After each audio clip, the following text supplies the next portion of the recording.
Sa Zoom ako. Hindi ko maintindihan yung discussion eh. Kapag hindi nasa microphone, off mic ko. Kakabigay lang sa akin.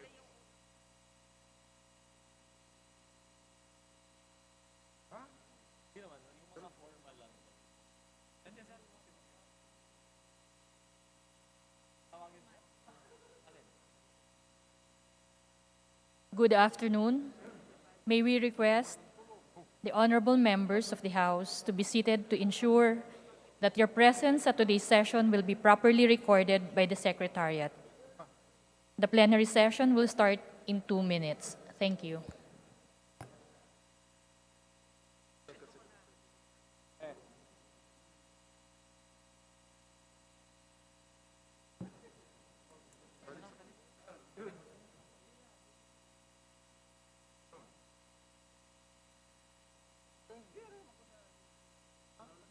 Tawagin lang ko kung nakakalaman.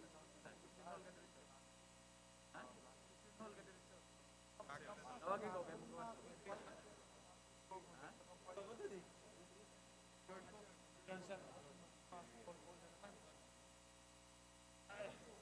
Pusing!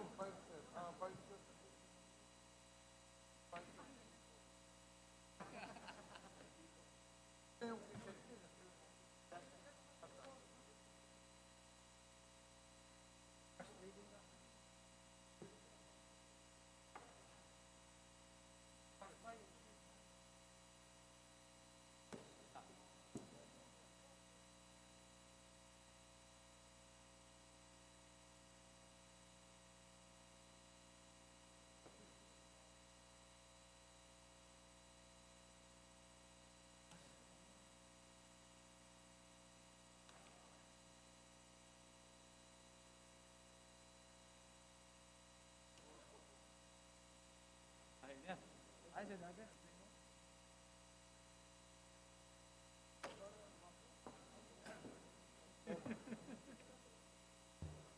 Sandali lang.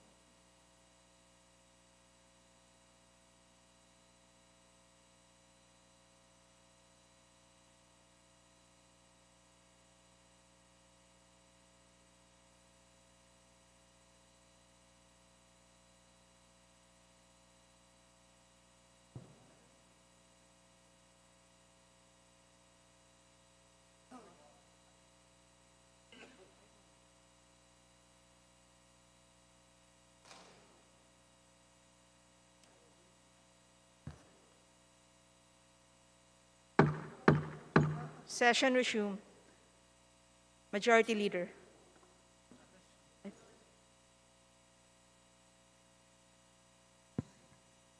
Madam Speaker, I move that we call the roll of members.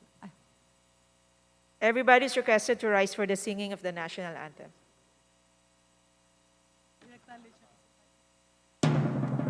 Bayang magiliw, perlas ng silanganan, alam ng puso, sa titik mo'y buhay. Lupang hinirang, duyan ka ng magiting, sa manlulupit, di ka pasisingil. Sa dagat at bundok, sa simoy at sa langit mong baghaw, may nilang ang tula at awit sa paglayang minamahal. Ang kislap ng watawat mo'y tagumpay na nagdidinig.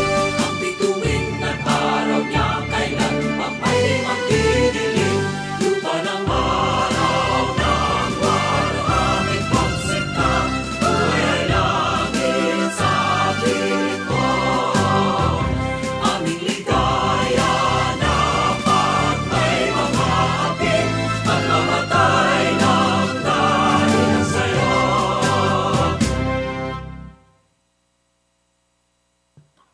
Please remain standing for a minute of silent prayer and meditation.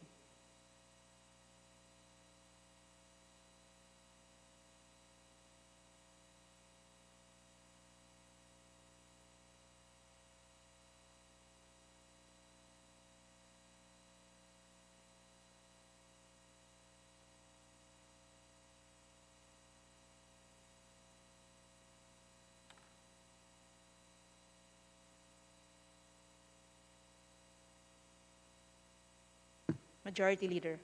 Madam Speaker, I move that we suspend session for a few minutes. Session suspended.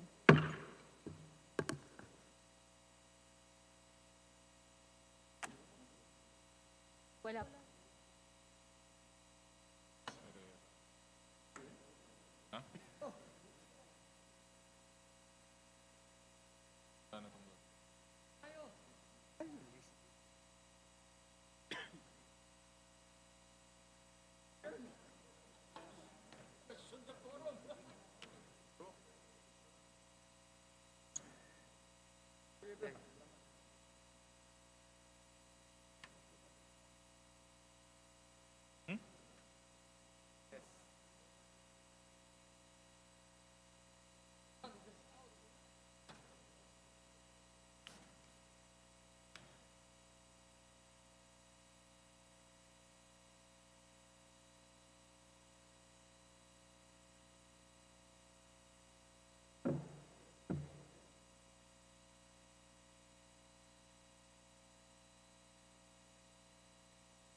Session resumed.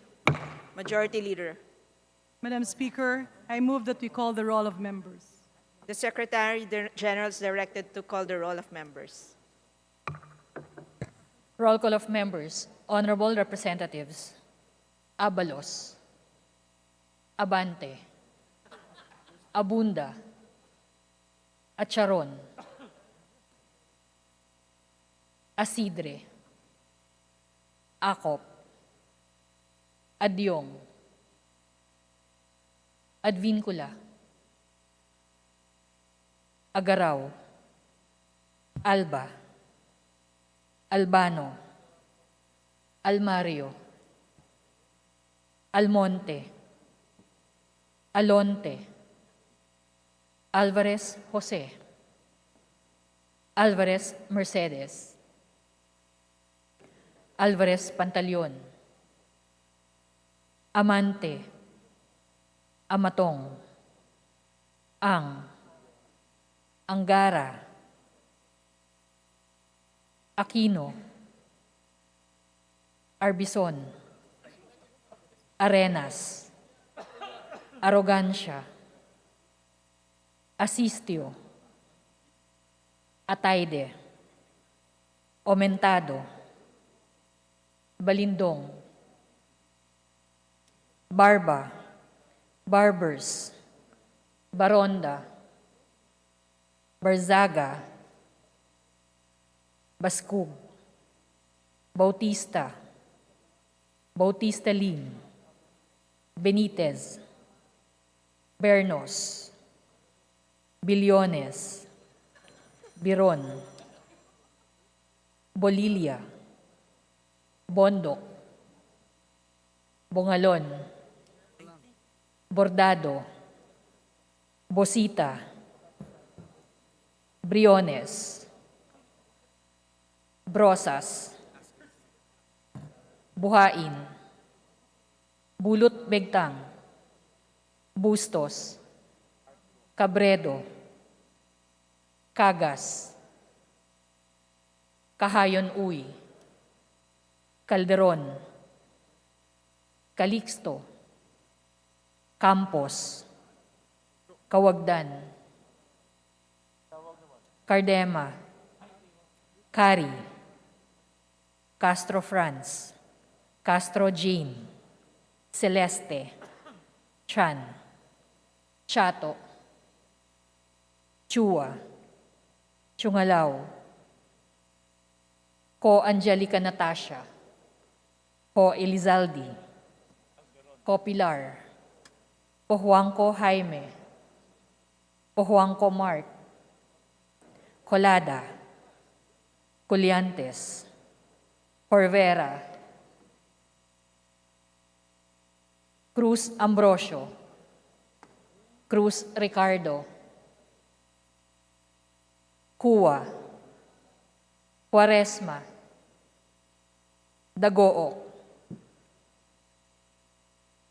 Dalipe, Dalog, Dayanghirang, Daza, De Jesus,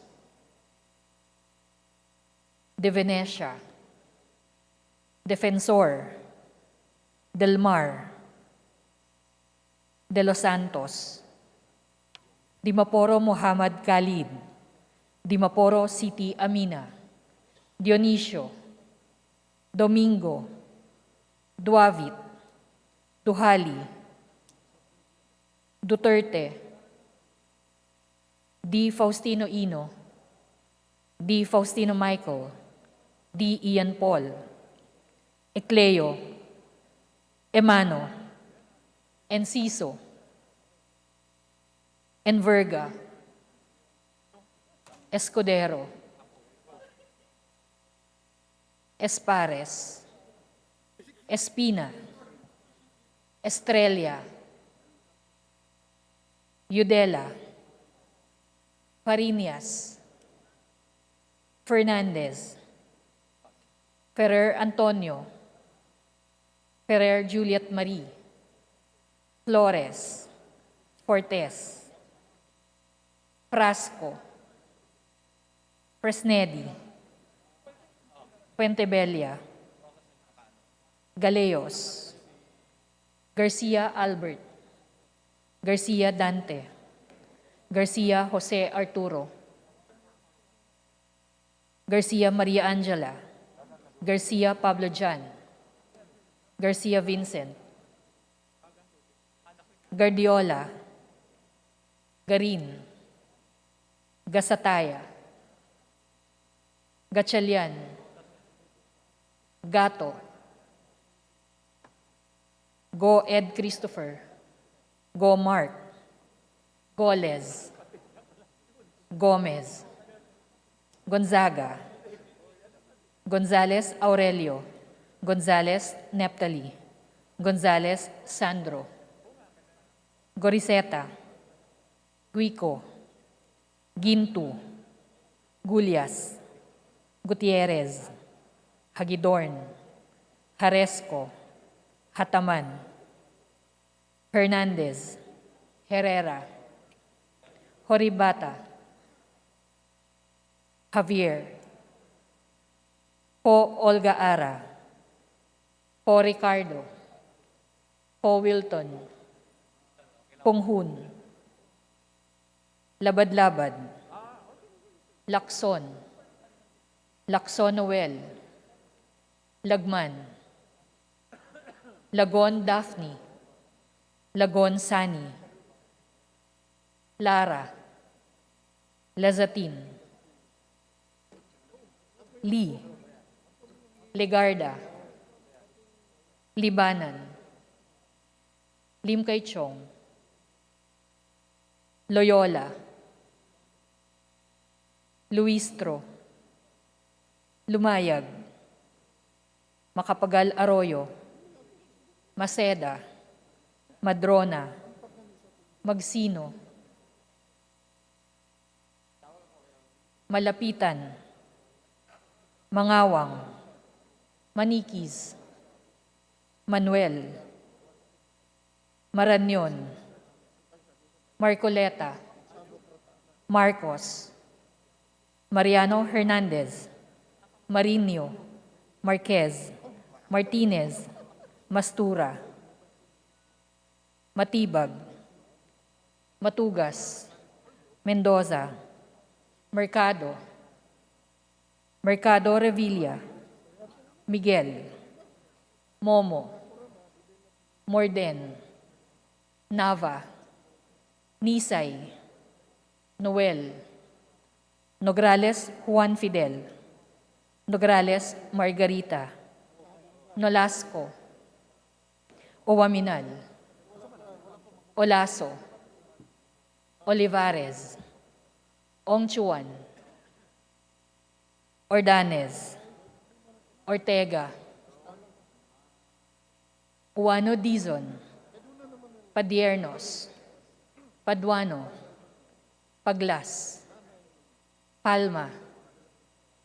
Panaligan. Pancho. Panotes. Pascual. Peña. Pimentel. Plaza. Pleito. Primicias Agabas. Pumaren. Puno. Kimbo. Rama. Recto. Rehencia. Revilla Brian. Revilla Ramon Jolo. Reyes. Rilio. Rivera. Robes. Rodriguez Eulogio. Rodriguez Rufus. Roman. Romero. Romualdez Ferdinand Martin. Romualdez Yeda Marie. Romualdo. Romulo. Roque. Sakdalan. Sagarbaria. Sakaluran. Salceda. Sali. Salimbangon. Salo. Salvame. Santos. Saulug. Silverio. Singson Richelle. Singson Ronald. Singson Mihan. Solon. Soriano. Suwan. Suwansing Horacio. Suwansing Micaela Angela. Suarez. Talyado. Tamayo. Tambunting. Tan Joseph. Tan Keith Micah. Tan Reynolds Michael. Tan Samir. Tan Stephen James. Tan Tambut. Tanshay. Tan Huatco. Tariela. Teodoro. Teves Arnolfo. Teves Jose. Tiangco. Tieng. Tolentino. Tulfo Jocelyn. Tulfo Ralph Wendell. Tupas. Tutor. T. Umali. Unabia. Ungab. Valeriano. Valmayor. Vargas. Vargas Alfonso. Velasco. Veloso Tuazon. Vergara. Versosa. Villa. Villafuerte Luis Raymond. Villafuerte Miguel Luis. Villanueva. Villar. Villaraza Suarez. Villarica. Violago.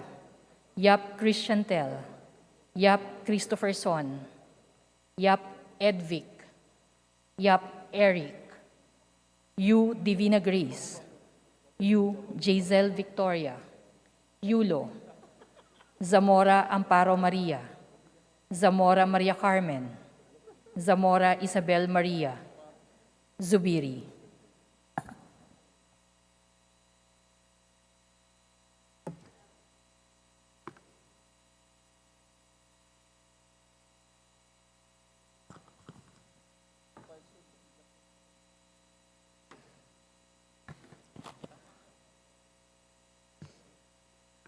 With 310 members responding to the call, the chair declares the presence of a quorum. Majority Leader.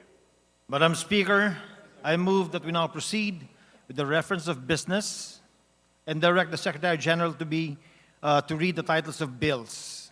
So move, Madam Speaker. The Secretary General is directed to read the titles of bills, resolutions, and committee reports and communications. House Bill 3085. Reference of business, bills on first reading. House Bill 3085, declaring February 27 of every year a special non-working holiday in General Santos City in commemoration of its founding anniversary, by Representative Acharon.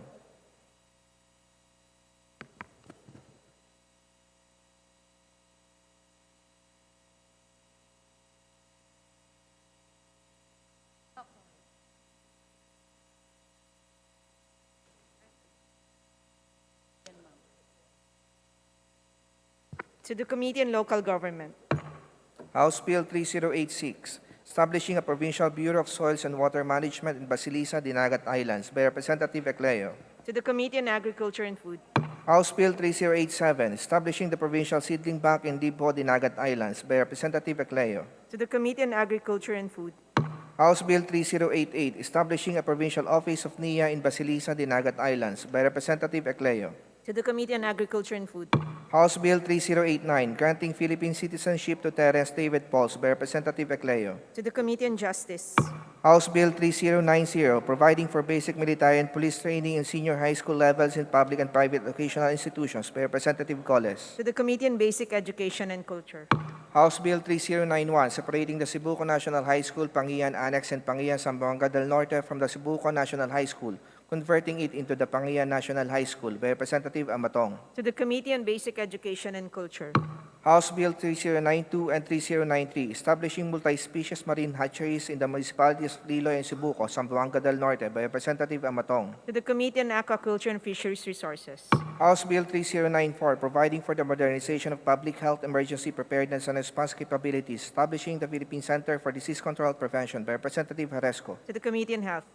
House Bill 3095, instituting the Medical Reserve Corps, by Representative Haresco. To the Committee on Health. House Bill 3096, right-sizing the national government to improve public service delivery, by Representative Haresco. To the Committee on Government Reorganization. House Bill 3097, providing for bicycle rights, creation of local bikeway office, establishing infrastructure in relation thereto, by Representative Villar. To the Committee on Transportation.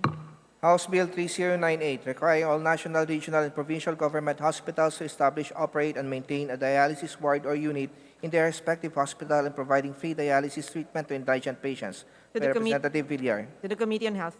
House Bill 3099, requiring the inclusion of entrepreneurship as a separate subject in the junior and senior high school curricula of the K-12 program, by Representative Villar. To the Committee on Basic Education and Culture.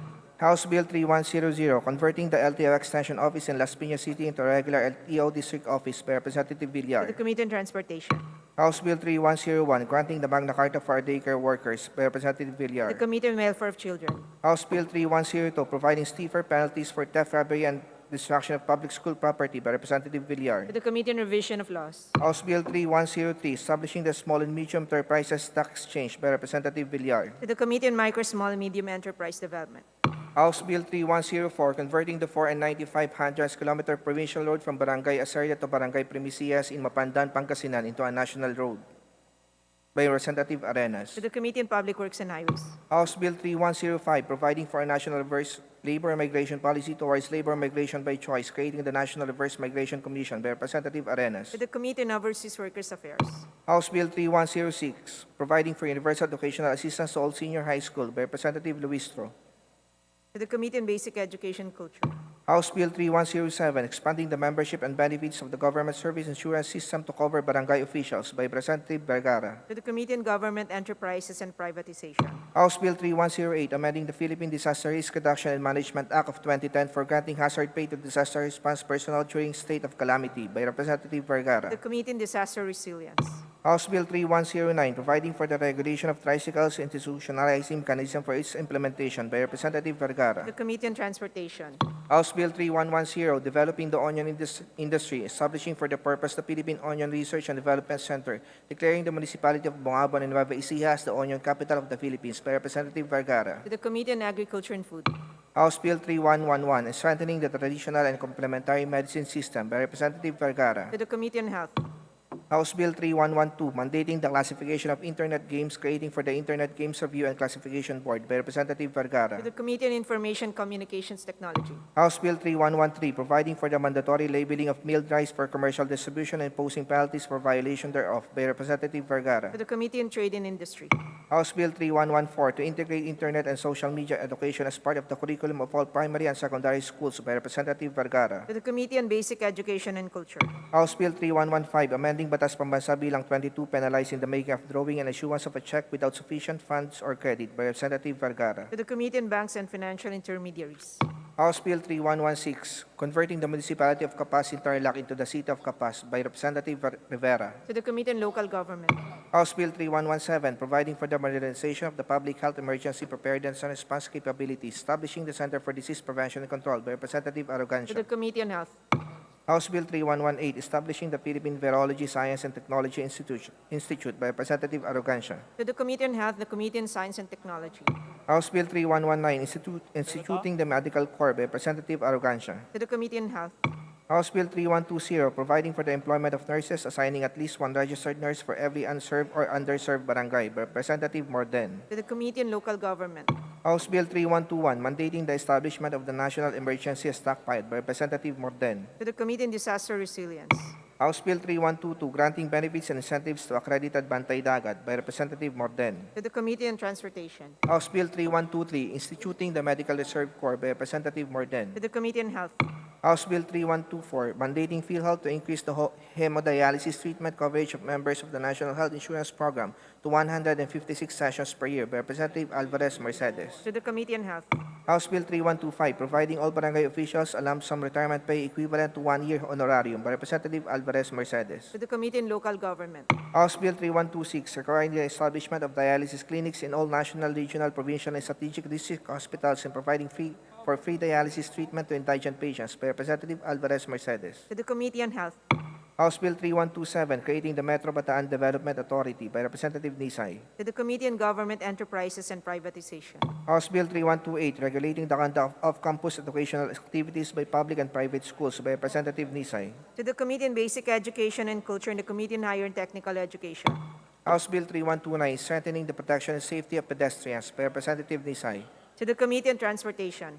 House Bill 3130, institutionalizing the lifelong learning development framework, creating a lifelong learning development council by Representative Nisay. To the Committee on Higher and Technical Education, the Committee on Basic Education and Culture. House Bill 3131, creating the National Teachers Hospital of the Philippines by Representative Copilar. To the Committee on Health. House Bill 3132, creating the National Resiliency and Disaster Management Authority by Representatives Mercado Revilla, Revilla Bryan, Revilla Ramon Cholo. To the Committee on Government Reorganization, the Committee on Disaster Resilience. House Bill 3133, separating the Bacoor National High School Tabingdagat Annex in Tabingdagat, Bacoor City, Cavite from the Bacoor National High School Molino Main Campus, converting it into the Padre Mariano Gomez National High School by Representatives Mercado Revilla and Revilla Bryan. To the Committee on Basic Education and Culture. House Bill 3134, establishing regional branches of specialty hospitals by Representative Reyes. To the Committee on Health. House Bill 3135, declaring a national policy the integration of financial literacy in our education system as a tool for poverty alleviation and national development by Representative Alba. To the Committee on Basic Education and Culture. House Bill 3136, adopting integrated coastal management as a national strategy for the holistic and sustainable management of coastal and related ecosystems and resources therein from reach to reef, establishing the National Coastal Greenbelt Action Plan and other supporting mechanisms for implementation. By Representative Alba. To the Committee on Climate Change. House Bill 3137, honoring and granting additional benefits to Filipino senior citizens. By Representative Ordanes. To the Special Committee on Senior Citizens. House Bill 3138, establishing the Agricultural Calamity Indemnification Fund Program. By Representative Briones. To the Committee on Agriculture and Food. House Bill 3139, strengthening the livestock, poultry, and dairy industry, creating the Livestock, Poultry, Dairy Competitiveness Enhancement Fund. By Representative Briones. To the Committee on Agriculture and Food. House Bill 3140, increasing the bed capacity of the Davao District Hospital in Laudel Sur from 25 to 100 beds. By Representatives Sajong and Balindong. To the Committee on Health. House Bill 3141, increasing the bed capacity of the Tamparan District Hospital in Laudel Sur from 25 to 100 beds. By Representatives Ajong and Balindong. To the Committee on Health. House Bill 3142, penalizing the imposition of a no permit, no exam policy or any such policy that prohibits students of post-secondary and higher education from taking their midterm or final examination or other similar assessments due to unpaid tuition and other school fees. By Representatives Noel and Lacson Noel. To the Committee on Basic Education, Culture, and the Committee on Higher and Technical Education. House Bill 3143, providing for the improvement of maternal and childbirth services by establishing birthing centers and training traditional birth attendants. By Representatives Noel and Lacson Noel. To the Committee on Health. House Bill 3144, establishing the Philippine High School for Design and Art System. By Representatives Dimaporo City Amina and Dimaporo Mohammed Khalid. To the Committee on Basic Education and Culture. House Bill 3145, granting the Lanao del Norte Electric Cooperative a franchise to construct, operate, and maintain a distribution system for the conveyance of electric power to the end users in all the municipalities of Lanao del Norte. By Representatives Dimaporo Mohammed Khalid and Dimaporo City Amina. To the Committee on Legislative Franchises.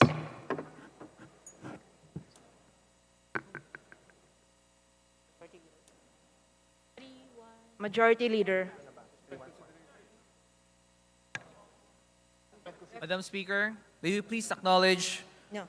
the guest of the Speaker, His Excellency Koshikawa Kazuhiko, Ambassador Extraordinary and Plenipotentiary of Japan to the Philippines. His Excellency Kazuhiko Koshikawa, the Ambassador Extraordinary and Plenipotentiary of Japan to the Philippines. Mr. Kenji Kuronoma, Philippine Senior Representative, Japan International Cooperative Agency. Ms. Yukari Koike, Political Officer, Embassy of Japan. Mr. Akihiko Hitomi, Economic Officer, Embassy of Japan. Welcome to the House of Representatives. Majority Leader.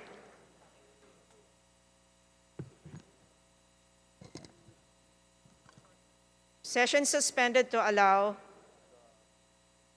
the members to greet our guests.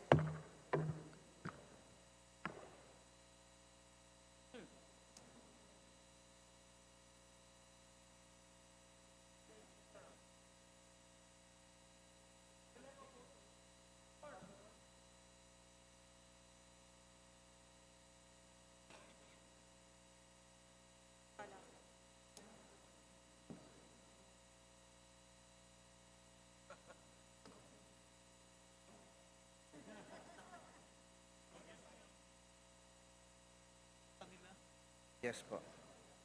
3145.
Salvation. No salvation.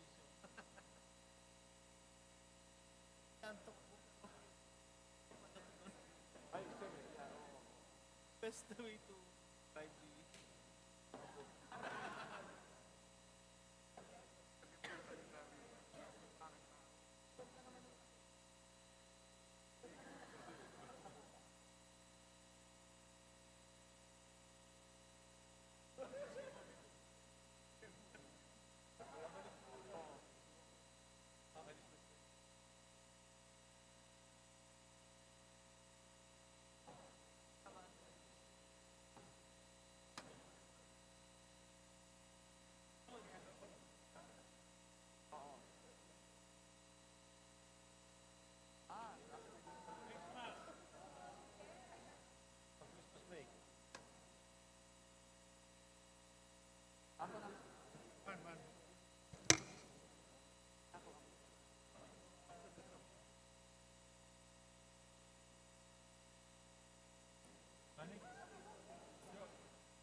Microphone nyo.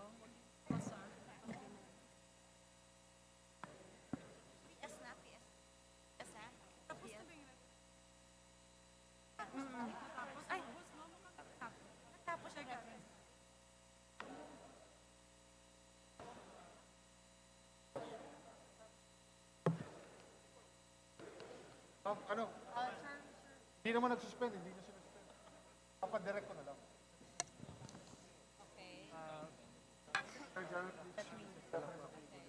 Session resume. Majority Leader. Madam Speaker, I move that we resume the reference of business. The Secretary is directed to read the title of the bills. House Bill 3146, mandating the creation of the Typhoon Vulnerability Reduction Plan for Public Schools by Representative Lacson. To the Committee of Disaster Resilience. House Bill 3147, creating the Virology Institute of the Philippines by Representative Cruz Ambrosio. To the Committee on Health and the Committee on Science and Technology.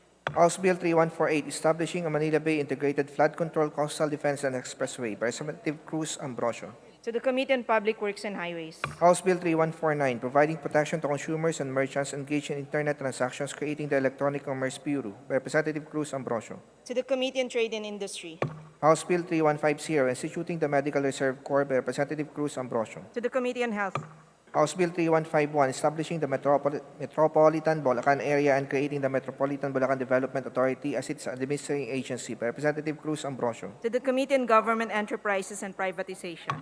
House Bills 3152, 3153, and 3154, providing for the conversion of certain roads in Ilocos Sur National Roads by Representative Singson Mihan. To the Committee on Public Works and Highways. House Bills 3155 and 3156, constituting certain distinct and independent barangays in Ilocos Sur by Representative Singson Mihan. To the Committee on Local Government. House Bill 3157, lowering the penalty for adultery by Representatives Lacson Noel and Noel. To the Committee on Revision of Laws. House Bill 3158, establishing the Supplemental Nutrition, Livelihood, and Employment Assistance Program to qualified underprivileged and unemployed by Representatives Lacson Noel and Noel. To the Committee on Poverty Alleviation. House Bill 3159, removing exemption from criminal liability of relatives for crimes of theft, swindling, and malicious mischief by Representatives Lacson Noel and Noel. To the Committee on Revision of Laws. House Bill 3160, promoting and supporting development of the charcoal industry by Representatives Lacson, Noel, and Noel. to the Committee on Trade and Industry, House Bill 3161, providing for standards for the practice of rehabilitation medicine by Representatives Lacson, Noel, and Noel. to the Committee on Civil Service and Professional Regulation, House Bill 3162, reinstating the Bureau of Dental Services under the DOH and revamping the Bureau of Dental Services, providing for stringent penalties for illegal dental practitioners in the country by Representatives Lacson, Noel, and Noel. to the Committee on Health, House Bill 3163, institutionalizing a national rehabilitation and physiotherapy centers for persons with disabilities through the establishment of accessible PWD rehabilitation centers in every province, city, and other strategic areas throughout the country by Representatives Lacson, Noel, and Noel. to the Committee on Health, House Bill 3164, declaring the city of Malabon a cultural heritage zone by Representatives Lacson, Noel, and Noel.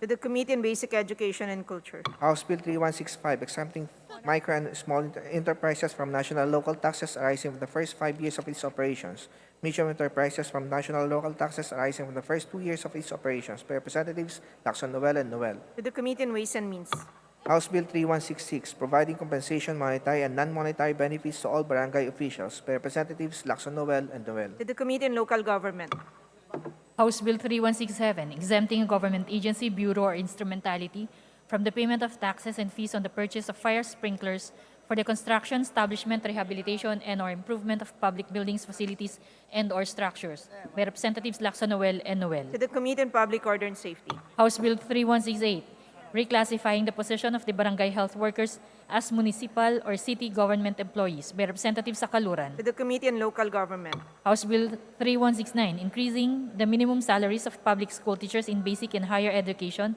and of non-teaching personnel by Representative Sakaluran. to the Committee on Appropriations, House Bill 3170, providing for an across-the-board increase in the minimum wage of domestic workers by Representative Sakaluran. to the Committee on Labor and Employment, House Bill 3171, defining the liability of owners, operators, and managers of parking lots collecting fees by Representative Tieng. to the Committee on Trade and Industry, House Bill 3172, regulating the use of bank accounts, electronic wallets, and other financial accounts by Representative Tieng. to the Committee on Banks and Financial Intermediaries, House Bill 3173, providing for the development of the healthcare and manufacturing industries to strengthen the country's protection against COVID by Representative Recto. to the Committee on Health, House Bill 3174, addressing the classroom shortage by rationalizing the allocation of the DepEd budget for capital outlay by Representative Recto. to the Committee on Basic Education and Culture, House Bill 3175, institutionalizing a program of professional training for teachers to improve the quality of education by Representative Recto. to the Committee on Basic Education and Culture, House Bill 3176, providing for an annual medical examination benefit for public school teachers by Representative Recto. to the Committee on Basic Education and Culture, House Bill 3177, accelerating the country's total electrification of households and providing for a reliable and efficient solar energy system to public schools by Representative Recto. to the Committee on Energy, House Bill 3178, authorizing the grant of a full crop insurance coverage to qualified beneficiaries of the Comprehensive Agrarian Reform Program by Representative Recto. to the Committee on Agrarian Reform, House Bill 3179, providing for the fair and equitable allocation of farm-to-market roads projects of DA by Representative Recto. to the Committee on Agriculture and Food, House Bill 3180, accelerating public sector investments in local infrastructure, establishing for the local Build program by Representative Recto. to the Committee on Public Works and Highways, House Bill 3181, providing social security benefits for barangay officials and volunteer workers by Representative to Recto. the Committee on Local Government, House Bill 3182, creating 4 additional branches of the RTC in the 4th Judicial Region to be stationed in the municipalities of Rosario and San Juan in Batangas by Representative Recto. to the Committee on Justice, House Bill 3183, protecting consumers from unreasonable fee increases by providing for a consumer group representation in the governing boards of government regulatory bodies by Representative Recto. to the Committee on Trade and Industry, House Bill 3184, advancing the rights of street children by strengthening the Barangay Council for the protection of children and establishing an incentive system for the private sector engaged in the promotion of the welfare of street children by Representative Recto. to the Committee on Welfare of Children, House Bill 3185, creating the Special Mass Transit System Support Fund by Representative Recto. to the Committee on Transportation, House Bill 3186, providing the direct remittance to the host LGUs of their 40% share derived from the national wealth by Representative Recto. to the Committee on Local Government, House Bill 3187, mandating the annual public disclosure of all contingent liabilities incurred by all national government agencies, LGUs, GOCCs, GFIs, and other government instrumentalities by Representative Recto. To the Committee on Public Accounts. House Bill 3188, institutionalizing the rights of GSIS members, providing them additional representation in the GSIS board, ensuring prompt payment of all their benefits by Representative Recto. To the Committee on Government Enterprises and Privatization. House Bill 3189, designating the Secretary of Health as the ex officio chairperson and voting member of the PhilHealth Board of Directors by Representative To Recto. the Committee on Health.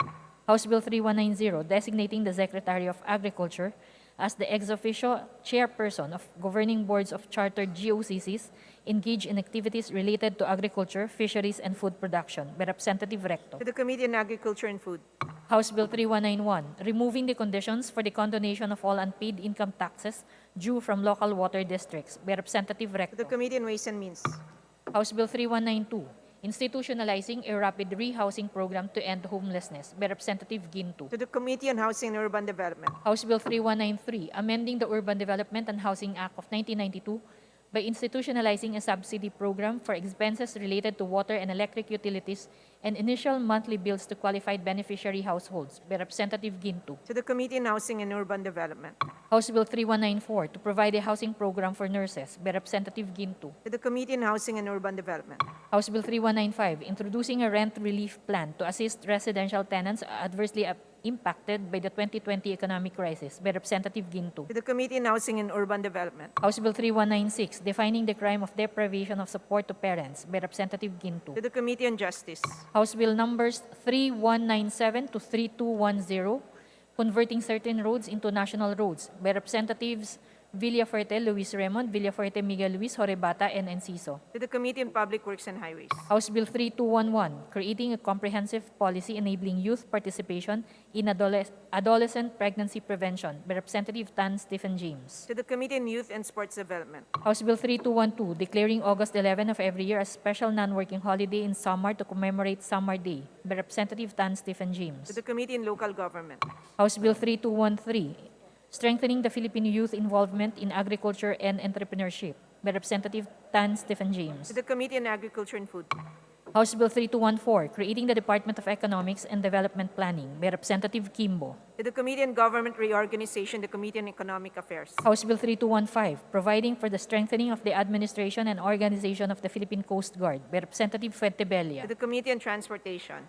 House Bill 3216, strengthening the governance and management of Philippine Science High School System by Representative Omentado. To the Committee on Science and Technology. House Bill 3217, establishing a Philippine National Infectious Diseases Hospital and Research Center in all the regions of the country by Representative Omentado. To the Committee on Health. House Bill 3218, establishing Philippine Heart Centers in Bohol for Visayas and Davao City for Mindanao by Representative To Omentado. the Committee on Health. House Bill 3219, providing for the comprehensive management of hazardous waste by Representative Villarica. To the Committee on Ecology.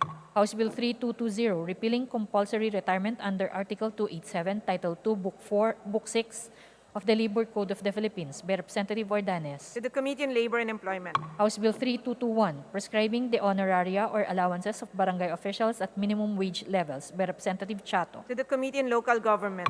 House Bill 3222, upgrading the salary grade of public school teachers and non-teaching personnel by Representative Chato. To the Committee on Appropriations. House Bill 3223, making the position of barangay secretary and barangay treasurer permanent by Representative To Chato. the Committee on Local Government. House Bill 3224, establishing a Philippine Science High School, Bohol Campus by Representative Chato. To the Committee on Science and Technology. House Bill 3225, creating an additional RTC branch in Zamboanga del Sur to be stationed in the municipality of San Miguel by Representative Yu Jazel Victoria. To the Committee on Justice. House Bill 3226, establishing the National Framework for Water Resource Management and creating the Department of Water Resources and the Water Regulatory Commission by Representative Vergara. To the Committee on Government Reorganization, the Committee on Public Works and Highways. House Bill 3227, right-sizing the national government to improve public service delivery by Representative Romero. To the Committee on Government Reorganization. House Bill 3228, providing for the modernization of the National Bureau of Investigation by Representative Romero. To the Committee on Justice. House Bill 3229, providing for a comprehensive agricultural and rural financing system by Representative Romero. To the Committee on Banks and Financial Intermediate. House Bill 3230, amending the Electronic Commerce Act of 2000, providing for stiffer penalties and sanctions by Representative Romero. To the Committee on Trade and Industry. House Bill 3231, providing for the modernization of DOST by Representative Romero. To the Committee on Science and Technology. House Bill 3232, providing for a comprehensive local government calamity fund to augment disaster response and recovery by Representative Romero. To the Committee on Disaster Resilience. House Bill 3233, providing for a comprehensive population to hospital beds ratio by Representative Romero. Committee on Health. House Bill 3234, providing all barangay officials a lump sum retirement pay equivalent to 1-year honorarium by Representative Paduano. To the Committee on Local Government. House Bill 3235, providing incentives to barangay tanods by Representative Paduano. To the Committee on Local Government. House Bill 3236, mandating the establishment of a rehabilitation center for illegal drugs users in every province of the Philippines by Representative Paduano. To the Committee on Dangerous Drugs. House Bill 3237, establishing the National Framework for Water Resource Management and creating the Department of Water Resources and the Water Regulatory Commission by Representative Paduano. To the Committee on Government Reorganization, the Committee on Public Works and Highways. House Bill 3238, rationalizing the agriculture education in the Philippines by establishing a national system of agriculture education institutions by Representative Romualdez Yadamari and Asidre. To the Committee on Higher and Technical Education. House Bill 3239, expanding the PhilHealth outpatient coverage on dialysis and renal replacement therapy by Representatives Romualdez Yadamari, Asidre, and Mastura. To the Committee on Health. House Bill 3240, establishing the National Center for Geriatric Health and Research Institute, creating regional geriatric specialty centers in the DOH-retained hospitals by Representatives Romualdez Yadamari, Asidre, and Mastura. To the Committee on Health. House Bill 3241, amending the Enhanced Basic Education Act of 2013 for the integration of an agricultural strand in the academic track of senior high school program by Representatives Romualdez Yadamari, Asidre, and Mastura. To the Committee on Basic Education and Culture. House Bill 3242, providing for a wage employment assistance program for displaced and/or vulnerable workers, institutionalizing the TUPAD program of the DOLE by Representatives Romualdez Yadamari, Asidre, and Mastura. To the Committee on Labor and Employment. House Bill 3243, to promote the production, processing, marketing, and distribution of Philippine mango, mandating the creation of a framework for development plan by Representative Colada. To the Committee on Agriculture and Food. House Bill 3244, amending certain sections and repealing several sections of the National Internal Revenue Code of 1997 as amended by Representative To Colada. the Committee on Ways and Means.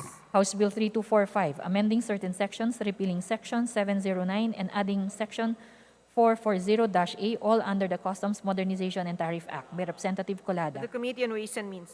House Bill 3246, strengthening the establishment and operations of the rural farm schools by Representative Colada. To the Committee on Basic Education and Culture. House Bill 3247, establishing a national program for the malunggay industry by Representative Colada. To the Committee on Agriculture and Food. House Bill 3248, promoting corporate farming and providing incentives therefor by Representative To the Colada. Committee on Agriculture and Food. House Bill 3249, providing for the strengthening of agricultural education and training in the Philippines by institutionalizing the manpower development for agricultural entrepreneurship by Representative Colada. To the Committee on Higher and Technical Education. House Bill 3250, to promote and strengthen the Philippine bamboo industry by Representative To Colada. the Committee on Agriculture and Food. House Bill 3251, providing for a Magna Carta of Agricultural Development Workers by Representative Colada. To the Committee on Agriculture and Food. House Bill 3252, strengthening the animal industry and veterinary services in the Philippines by Representative Colada. To the Committee on Agriculture and Food. House Bill 3253, establishing digital taxation in the Philippines by Representative Colada. To the Committee on Ways and Means. House Bill 3254, penalizing the importation or exportation of cash in bulk by Representative Colada. To the Committee on Ways and Means. House Bill 3255, institutionalizing the Securing Manufacturing Revitalization and Transformation Program in the Philippines To by the Committee on Representative Trade Colada. and Industry. House Bill 3256, granting financial assistance to totally bedridden persons in the Philippines by Representative Colada. To the Special Committee on Persons with Disabilities. House Bill 3257, promoting and supporting the development of the corn industry by Representative Colada. To the Committee on Agriculture and Food. House Bill 3258, establishing the Coconut Farmers and Industry Development Trust Fund and providing for its management and utilization by Representative To Colada. the Committee on Agriculture and Food. House Bill 3259, enhancing and promoting the seed industry in the Philippines by Representative Colada. To the Committee on Agriculture and Food. Majority Leader. Madam Speaker, with leave of the House, I move that we open the privilege hour. There's a motion to open the privilege hour. Is there any objection? Hearing none, the motion is approved. Majority Leader. Madam Speaker, I move that we recognize the gentle lady from the party list Bagong Henerasyon, Honorable Bernadette B.H. Herrera. The for her Honorable privilege. Bernadette B.H. Herrera is recognized. Thank you, Madam Speaker. Madam Speaker, my fellow legislators, mga minamahal kong kababayan, magandang araw po sa inyong lahat. I rise on the occasion of personal and collective privilege regarding a matter that this representation believes to be quite urgent. But first, I hope this august body will allow me to quickly narrate a personal experience. I recently renewed my driver's license, which took me less than an hour to complete. The process was quite efficient, as the steps were mostly contactless and automated. While I was sitting in the waiting area, a number of my companions were recounting the comprehensive driver's education exam that they took prior to visiting the LTO and applauding its high-tech execution. As many of you may know, this exam is now also fully automated.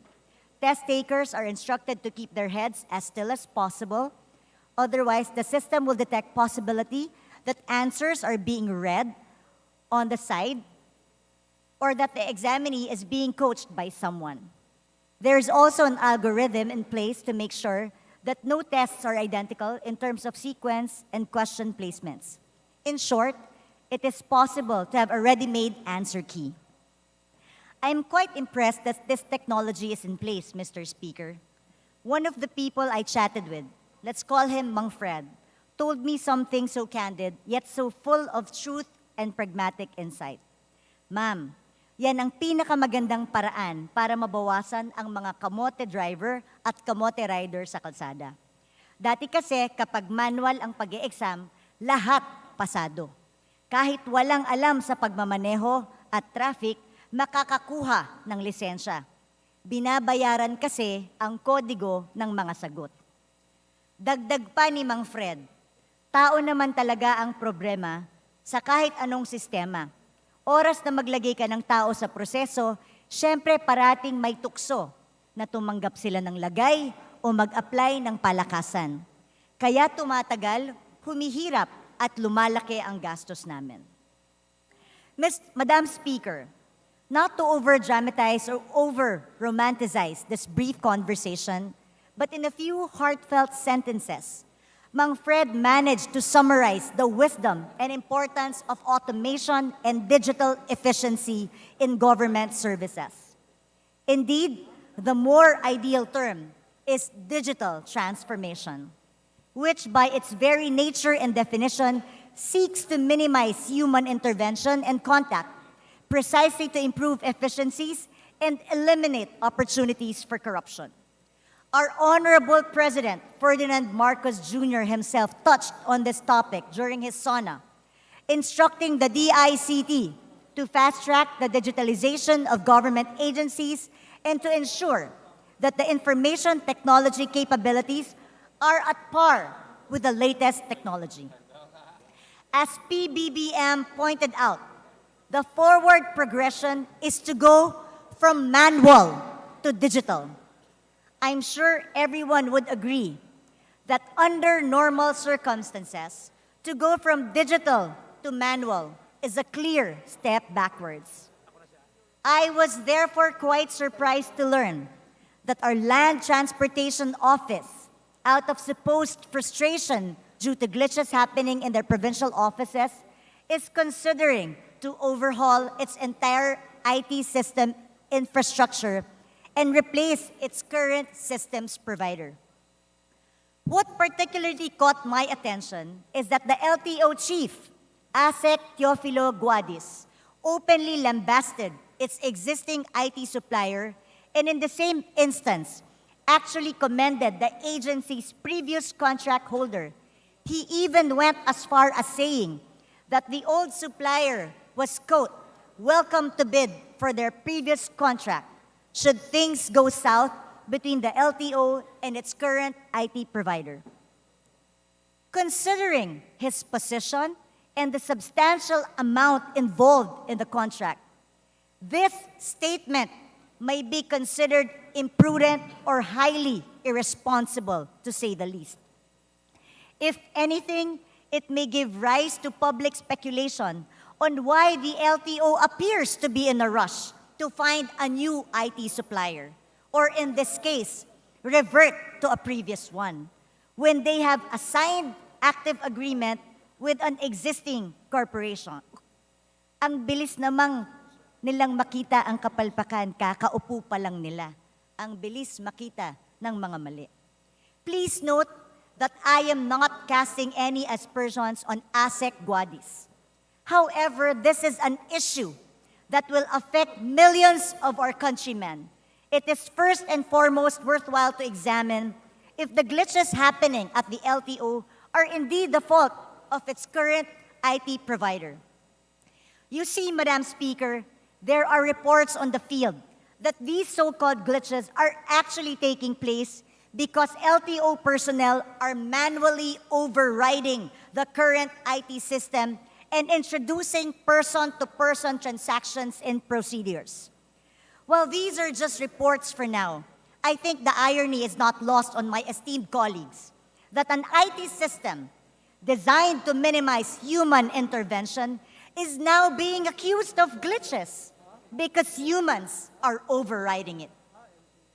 Kung totoo man ito, bakit kaya ino-override ang automated system at ginagawang manual ang transaksyon? I leave this as a rhetorical question as of now, Madam Speaker, but I think we all have a good idea what the motives are if these reports are true. Once again, it takes me back to my conversation with Mang Fred, who pointed out that nowadays, the LTO no longer charges interconnectivity fees for motor vehicle registration, driver's license transactions, and law enforcement and traffic resolution service transactions. Hindi tulad ng dati, ma'am. Basta may tao na magko-computer, may bayad. Sabi niya, noon ang daming fees na kung ano-ano. Hindi naman namin naiintindihan kung para saan yon, pero kasama daw sa processing. Pero ngayon, yung mga dating item na dagdag bayad, wala na. Apparently, Mang Fred isn't the only one who greatly appreciates this, since a number of stakeholders I consulted with also expressed the same sentiment. Unfortunately, Madam Speaker, it appears that the manual overrides are not the only cause of the LTO's IT system woes. There seems to be a far more serious reason why the agency's current IT contractor cannot perform its duties and obligations to their full capacity. Based on the stipulations of the 2016 phase-out agreement that the LTO had with their previous supplier, Stradcom, the agency has full and complete ownership of all collective and individual databases. Consequently, Stradcom is required and mandated to turn over these crucial databases to the LTO and the supplier that replaced them. Upon initial inquiries, however, Stradcom has apparently not turned these over. It bears noting that according to audit figures, the LTO paid them a total of 7.53 billion during the last 4-year phase of their contract. Perhaps there are still unpaid dues that the LTO owes Stradcom. But regardless of the reason, the fact remains that the databases remain unreleased. Following Stradcom, the LTO awarded their IT system contract to its present supplier, Dermalog, a German company. Can you just imagine how crippled and debilitated their current operations are, given that they do not have databases to work with? It gets even more absurd, Madam Speaker. I have received reports that Dermalog tech representatives, data analysts, and systems engineers are literally not authorized to use basic working necessities. I repeat, they are not authorized to use basic working necessities. And I am talking about desks, tables, chairs, and everyday office fixtures whenever they visit various LTO satellite offices Wala po silang magamit kahit isang gamit. Alam niyo po ba kung bakit, Mr. Speaker? Because apparently, under the terms of their previous contract, Stratcom owns all IT-related hardware and equipment, including workplace infrastructure. So anong magagawa ng Dermalog support staff kung wala silang maupuan, mapaglagyan ng gamit, o maiplug man lang sa extension cord na pag may maari ng dating supplier? Ipinagkaila na sa kanila ang databases, tinanggalan pa sila ng basic office necessities, mukhang may nadedehado. If we look at the big picture and weave these circumstances into it, therefore the glitches that Dermalog is being accused of suddenly take on an entirely different context. Parang lumalabas po, Madam Speaker, na pilit pinagbibintangan ng LTO ang kanilang kasalukuyang IT supplier ng kapalpakan upang bigyang katwiran ang pagbabalik ng dati nilang IT supplier. Yun pala, ang mga di umano'y kapalpakan ay hindi naman kasalanan ng kasalukuyang IT supplier. Kung mangyari man na mapalitan talaga ang IT supplier ng LTO, will their systems revert and undergo back to square one reboot? Will we see the return of manual transactions and collections? Won't these open doors for non-appearance and no-show transactions na naman? This will encourage and perpetuate corruption. Malaking ginhawa para sa ating mga kababayan noong tinanggal ang mga tingi-tinging bayarin sa LTO. Babalikan pa ba talaga natin ito? Yan ba ang nais ni LTO Chief Attorney Jose Guadis? I call on Attorney Guadis, paki-specify po and provide evidence. Ano po ba ang glitches na sinasabi ninyo? Gusto po naming maintindihan sa Kongreso. Paano po naging mas inferior ang automated sa manual? Bigyan niyo po kami ng eksplanasyong konkreto at hindi kung anong kwento. Mr. Speaker, Madam Speaker, this representation believes that as the people's house, it is our bounden duty to look further into the matter by holding hearings to determine whether the LTO truly needs to consider replacing their IT systems provider. Ano po bang mangyayari sa mga frontline services that are fully operating using the new service provider? For example, yung driver's license renewal offices. If the old service provider is given preference, ano pong mangyayari sa interconnectivity ng mga driver's license renewal offices? Same with vehicle inspection centers who were required by their guidelines to build their IT system around the new service provider.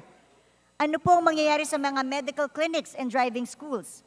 The positions of these stakeholders should also be sought, as any shift in the LTO's IT infrastructure concerns them directly, which in turn impacts the millions that these frontline agency partners serve on a daily basis.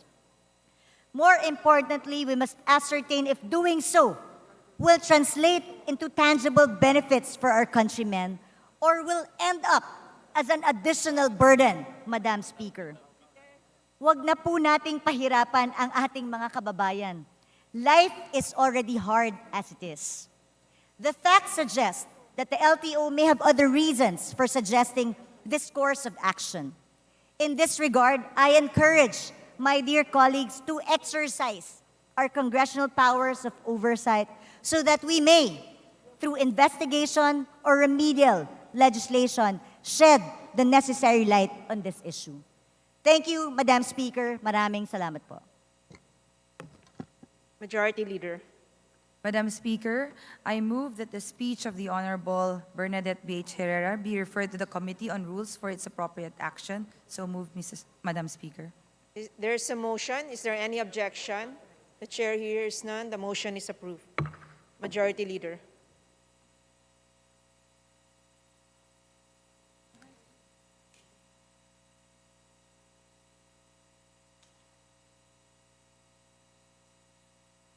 Madam Speaker, I move that we suspend session for a few minutes. Session suspended.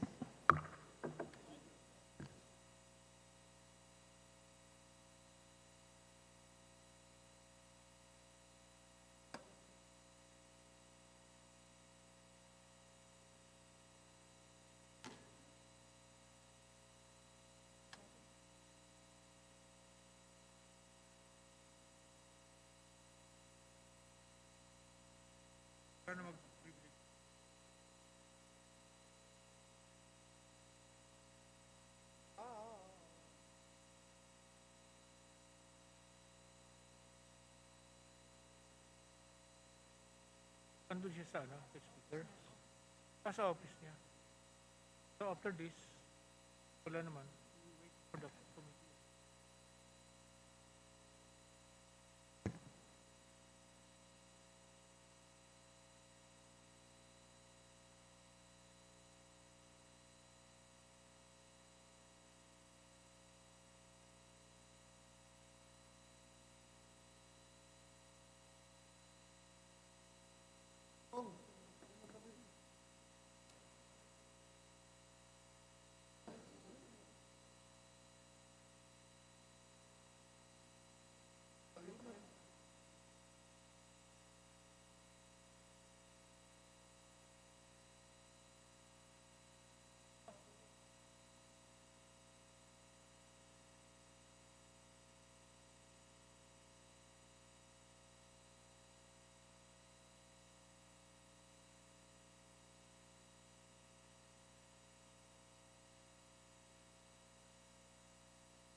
Pwede na ibaba itong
Majority Leader. Madam Speaker, I now move that the gentleman from the 2nd District of Surigao del Norte, the Honorable Robert S. Barbers, be recognized to avail of the privileged hour. I so move, Madam Speaker. The Honorable Robert A. Barbers is recognized. Thank you, Madam Speaker. Thank you, Majority Leader. Before I start, I did not get what the presiding Madam Speaker has stated. Did she mean adorable or did she mean honorable? Honorable A. Barbers. Thank you, Madam Speaker. Sorry, I have a little problem with my hearing. Mr. Speaker, I rise today on a question of personal and collective privilege on an issue that is before us today. At the onset, let me be clear that I am not against the policy per se, but would like to stress that in the implementation of this new policy, there were questions raised more than answers. It is the subject of the no contact apprehension policy, or what they call the NCAP. To some, it is called the new corruption against the people. Pre-pandemic studies, Madam Speaker, by the World Bank and other international agencies estimate the economic losses by up to 3 billion pesos daily due solely to traffic problems. To address this, the MMDA and the various LGUs experimented with different methods and schemes, including the NCAP, or the No Contact Apprehension Policy.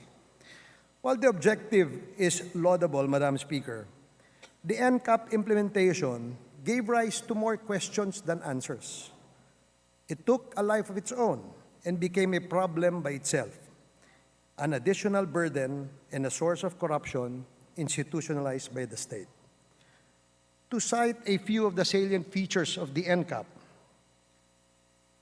MMDA and LGU initiated this policy. Quezon City, Manila, Valenzuela, Parañaque. MMDA issues notices or citations and mailed them to the vehicle registered owners. And MMDA or the LGU contracted it with a private technology service provider. There's a coordination between the LGUs with the LTO and the MMDA. For instance, of notices of violations and non-registration of vehicles. The latest update, just this morning, the LTO chief issued notices to LGUs to suspend until a full study is conducted. Now, Madam Speaker, the questions that were raised in the implementation of this policy is that what agency is in charge of traffic rules and regulations in the entire NCR? Is it the MMDA or each and every LGU? Next question, why is it that some notices or citations are mailed to the registered owners by the MMDA on its letterhead with logo and citing MMDA Resolution number 16-01 series of 2016? In fact, I have here a copy of a sample of a citation with a photo of the alleged violation. Is it therefore possible that one vehicle owner will be cited for one violation by two entities, MMDA or the LGU? In the past, there's the so-called unified ticketing system so that there will be a uniform violation citation tickets. What has become of it, Madam Speaker? Who collects the fines under the NCAP or the NCAP? How are the collections distributed or divided? How much did the LGUs or the MMDA spend for the technology or the service? Did it undergo the proper procedure of bidding? How are the contractors paid and how much? Are there enough street, road signs, and warnings for all motorists, the visitors, and the tourists? During heavy rains and nighttime, can the cameras clearly capture the alleged violators' plate number? During floodings or other natural calamities, is the NCAP suspended? What happens if the alleged vehicle violating the traffic rules is traced to a government agency like the Office of the President, Office of the Senate President, Office of the House Speaker, or the members of the Supreme Court, or members of the judiciary, or the ombudsman, for that matter? Are citations likewise issued? To whom? And who is made to pay the fines? Is the NCAP constitutional considering the following concerns? Amount of fines and penalties vis-a-vis the infraction. Section 19, Article 3 of the Constitution states that excessive fines shall not be imposed, nor cruel, degrading, or inhuman punishment be inflicted. In this case, you're just given a citation ticket with an amount as stated therein. Or penalties imposed on vehicle owner instead of the one who committed the infraction. Basic human rights to be presumed innocent is clearly stated likewise in our Constitution. No person shall be deprived of life, liberty, or property without due process of law. The question, Madam Speaker, is that was there due process in this citation? The additional penalty of non-renewal of registration of vehicles, even if the vehicle has complete legal documents needed for registration. To date, there is no law, ordinance, or regulation prohibiting vehicle registration due to non-payment of fines for traffic violators. Again, if this is followed or is implemented, is clearly a violation of Section 1 and Section 19 of our Constitution. The absence of due process, Madam Speaker, before collection of fine and penalty is clearly stated as well, under pain of additional penalty upon failure to settle within 7 days or failure to contest within 7 days the amounts to a waiver. Meaning, pagbabayarin ka pa rin, and within 7 days, if you did not contest, you will have to go to the quote-unquote bayad center and pay the fines imposed. So, again, Madam Speaker, these are questions that were raised. In fact, this has become a hot issue today because I'm sure one or maybe a couple of the members have become victim of this NCAP trap, so to speak. So with these questions, Madam Speaker, I ask that the leadership initiate actions to immediately effect the suspension of this NCAP until we have answered the questions to the satisfaction of the public. So, Madam Speaker, I hope that the leadership will take action and immediately effect the suspension of this no-contact apprehension policy. Thank you, Madam Speaker. Majority Leader. Madam Speaker, may we ask to recognize the manifestation of Representative Franz Pumaran from Quezon City. The Honorable Franz Pumaran is recognized. Thank you, Madam Speaker. I would just like to inform my good friend, Congressman Ace Barbers, that I was the main proponent of the no-contact apprehension in Quezon City. And before we passed that particular measure, it went to the proper channel, meaning we had a public consultation. We consulted the stakeholders. In fact, it was hotly debated during that particular measure, during the second reading.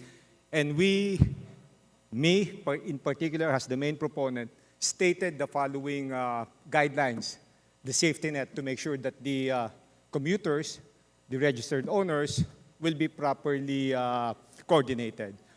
With regards to the one query by the Honorable Ace Barbers with regards to the signage, if the people were really informed, if you will pass through the Quezon City, there's a big sign there that there's a camera that will be used. It's a no contact comprehension, to be precise, Madam Speaker. And of course, there's in Quezon City, I can only say that if ever that you will receive a copy of the picture, you still have a right to attend a meeting and state your reason for violating that particular measure, that particular ordinance. So with regards to Quezon City, Madam Speaker, I guess we fully did our homework. We went through the motion of consulting everybody with our stakeholders. Thank you, Madam Speaker. Thank you, distinguished colleague from Quezon City. As I clearly stated in the beginning of my privileged speech, I clearly stated, Madam Speaker, distinguished colleague, that this is a laudable and a good policy, no, that we should implement. In fact, the whole country must implement this. It is to teach our riding public as well as the driving public to follow strictly the rules on the road. But there still are questions that are being raised as to, one, if the basis for the apprehension would be the plate number of your vehicle, and you are not, and the vehicle is registered under your name, and then suddenly a friend of yours borrowed your car, wanted to drive around Quezon City, and violated a certain traffic rule, which was caught in the CCTV of the city. Now, who is now made to pay the fine? Is it the registered owner of the vehicle or the driver? Madam Speaker,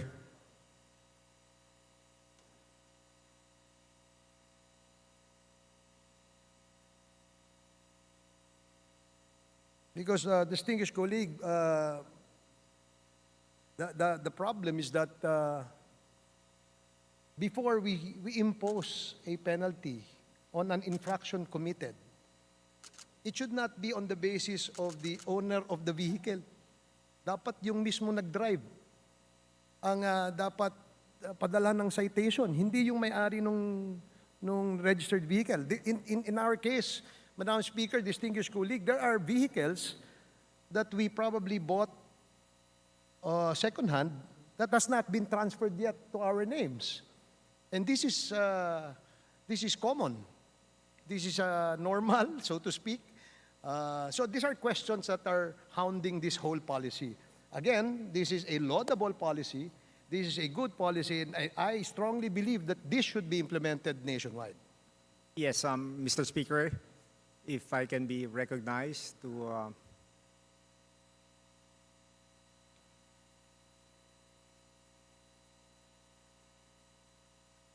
Mr. Speaker, if I can be recognized.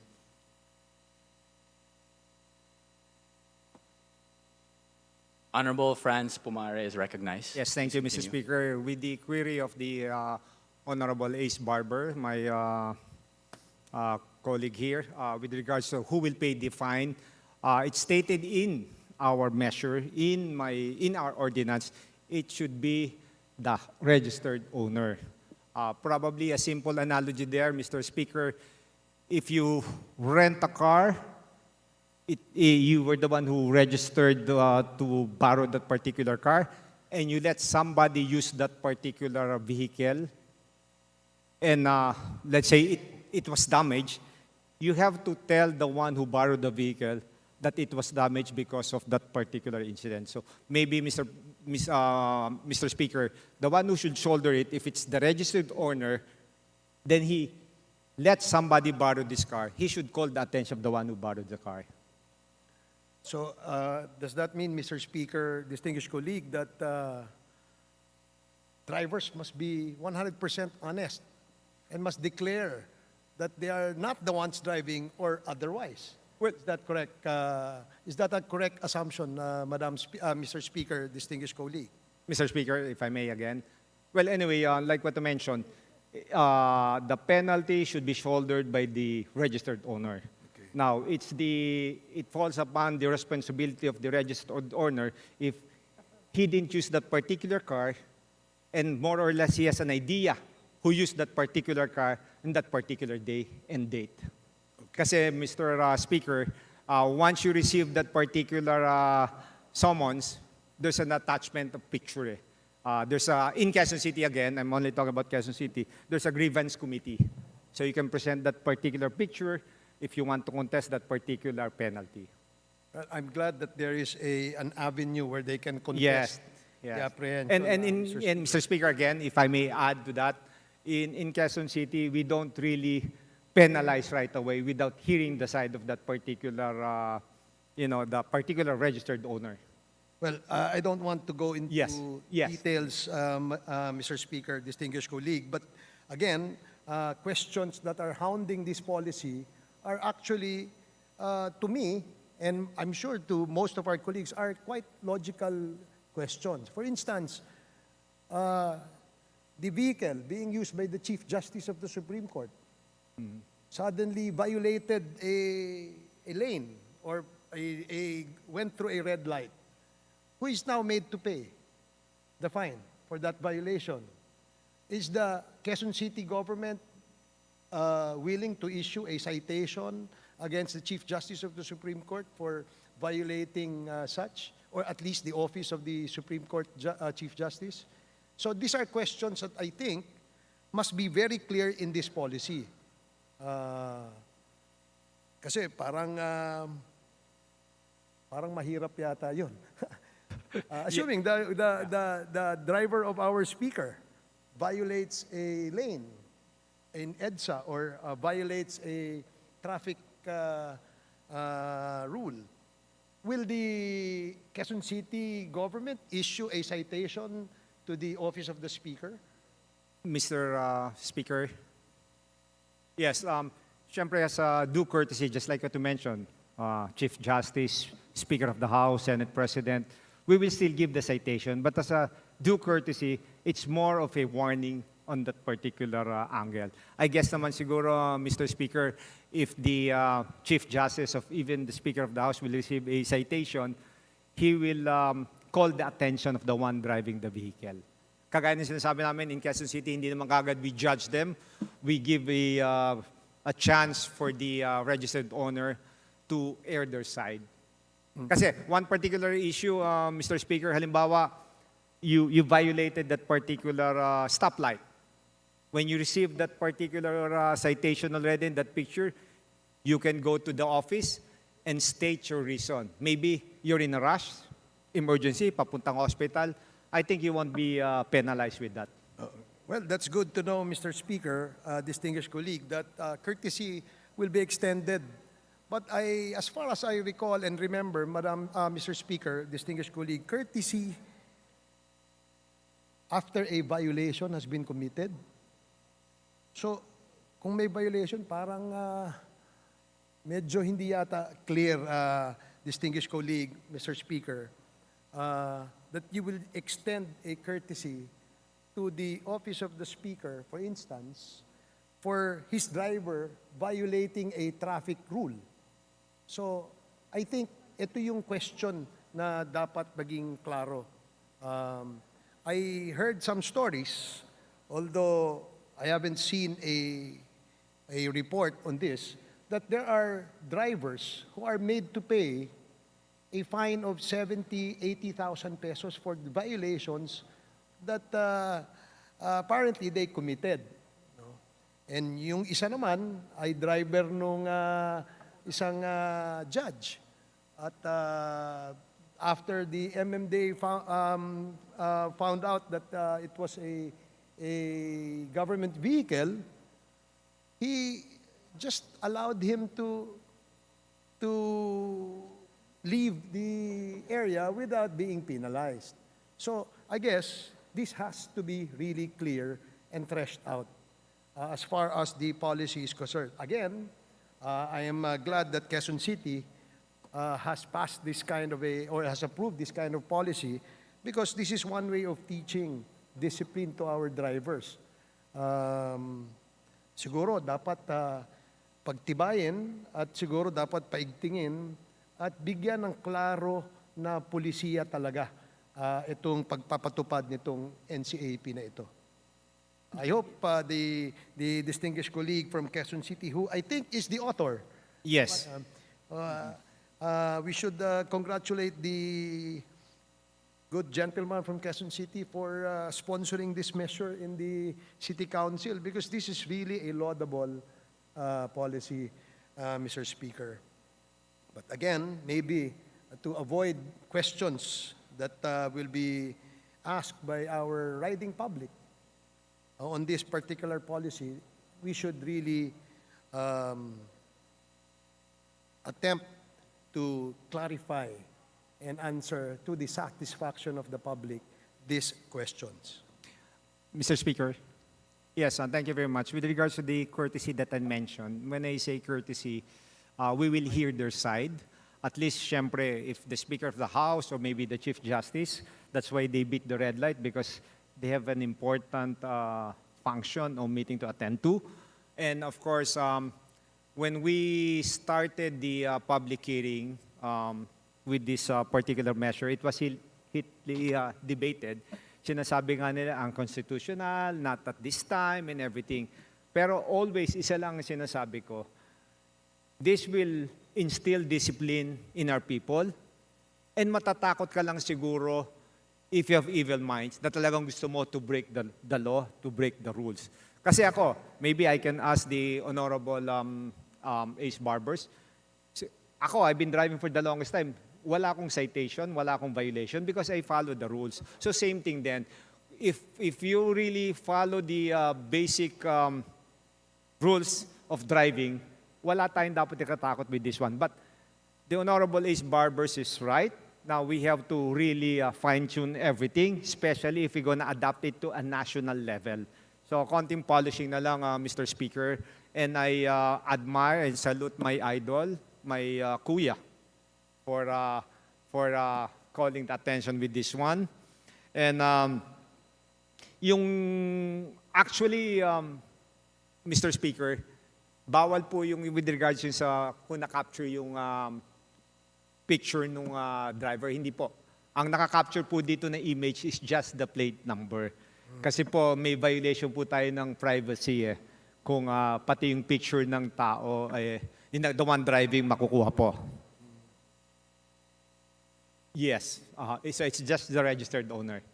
So, thank you very much po, Mr. Speaker. Thank you very much, the Honorable Privileged Speaker, for allowing me to at least tell to air the side of Quezon City. That's why we passed that particular measure. Thank you. Thank you, Mr. Speaker. Thank you, distinguished colleague, for that comment.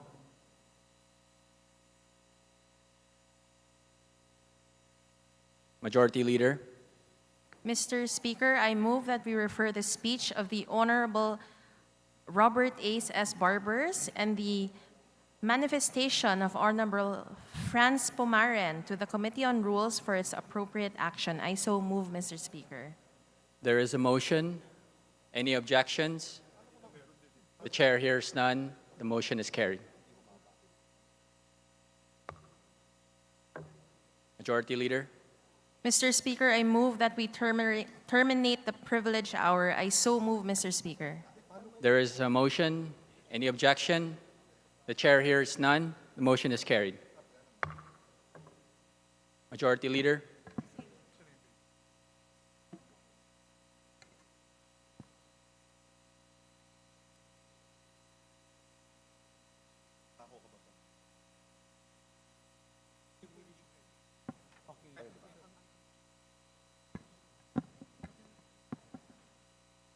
Majority Leader.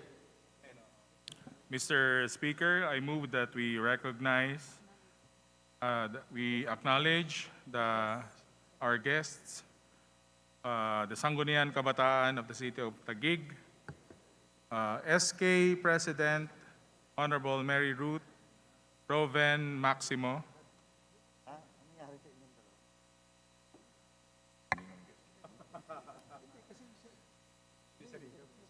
the guests of Honorable Amparo Zamora of the 2nd District of Taguig. The guest of Amparo Zamora, representative of the 2nd District of Taguig, Sangguniang Kabataan of the City of Taguig, through the leadership of SK President Honorable Mary Ruth Roven Maximo, is recognized. Welcome to the House of Representatives.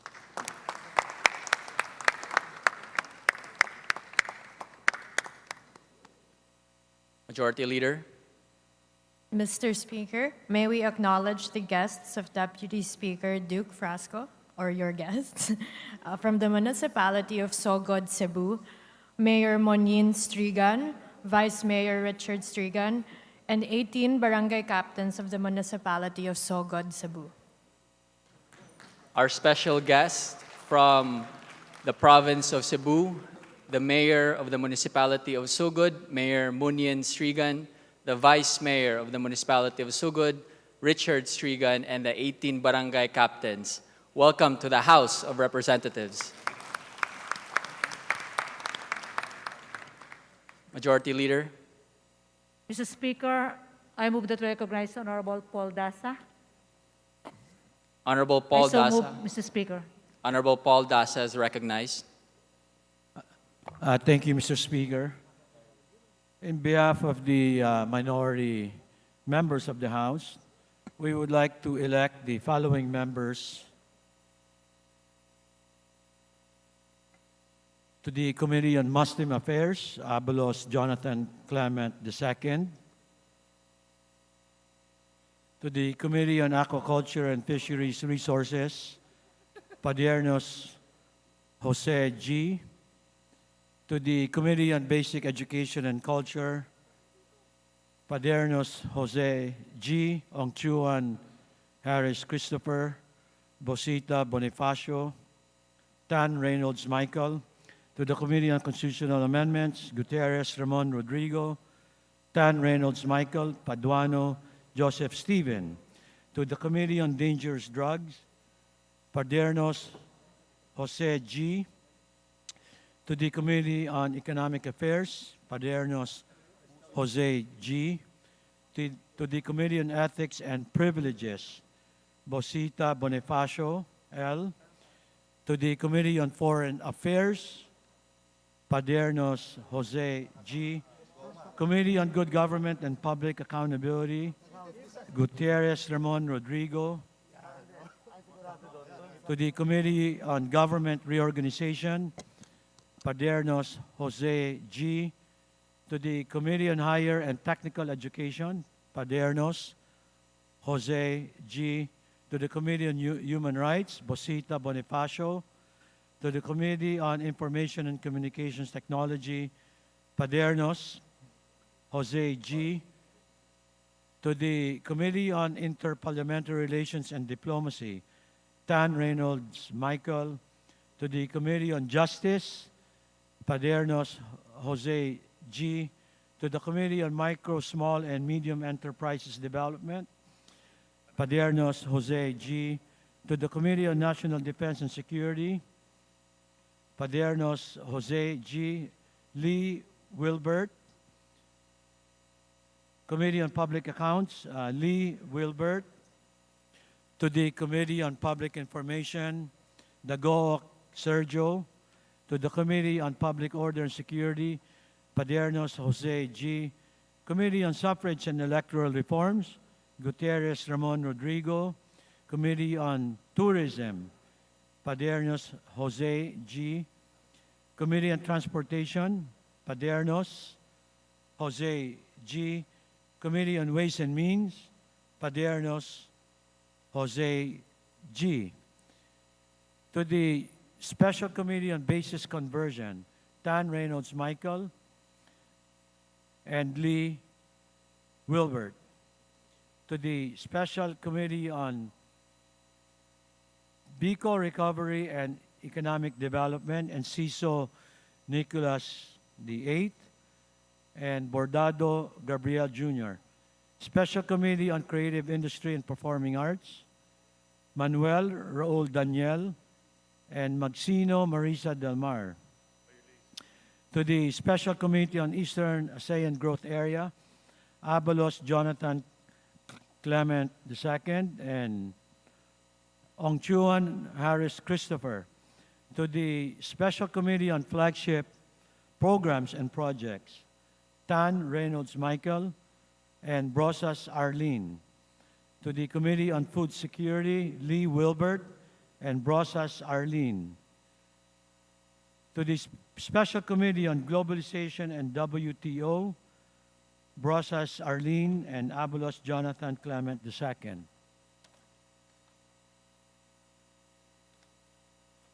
To the Special Committee on Land Use, Dagoc Sergio and Maxino Marisa Del Mar. To the Special Committee on North Luzon Growth Quadrangle, Lee Wilbert. To the Special Committee on Peace, Reconciliation, and Unity, Manuel Raul Daniel and Bosita Bonifacio.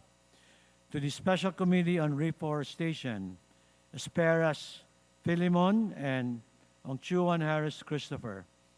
To the Special Committee on Senior Citizens, Bordado Gabriel Jr. To the Special Committee on Southern Tagalog Development, Enciso Nicolas VIII and Gutierrez Ramon Rodrigo.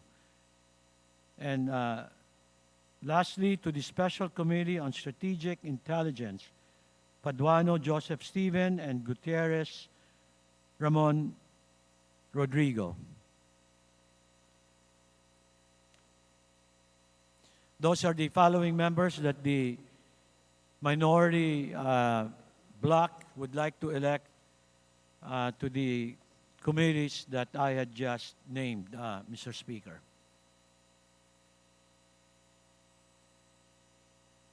Is there any objection?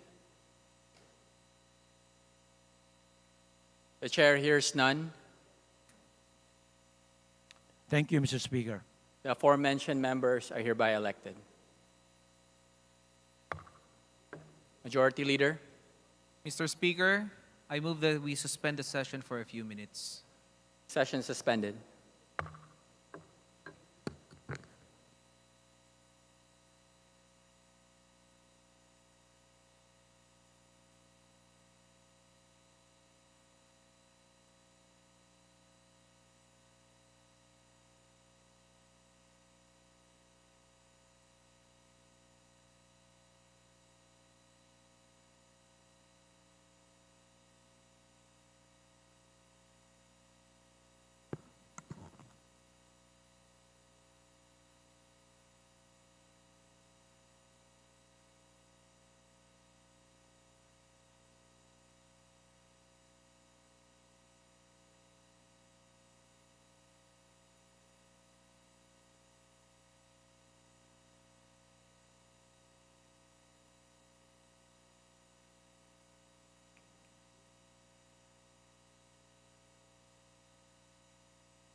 bastos. You want to be mentored? Manipulator.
Nagpunta daw ng siya.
Marami sir kanina.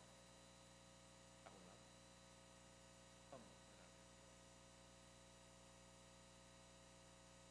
Saan mo po niya ngayon?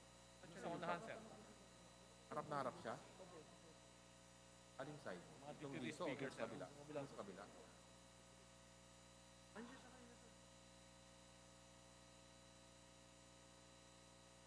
Ano to? Recess. Okay. Aantay lang. Sir, yung babasag. Ay, nabili. Collected. Personal charge.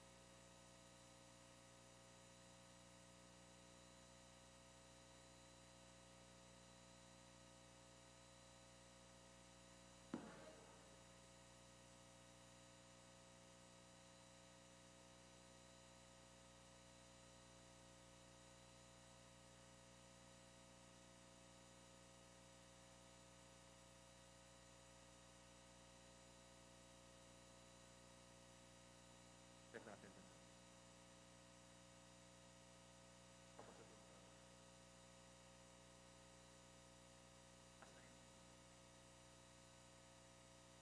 Babasag.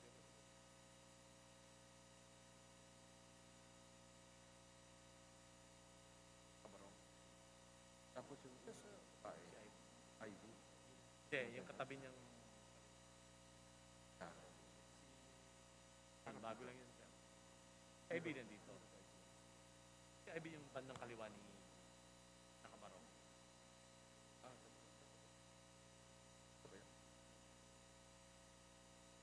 Nasa gitna.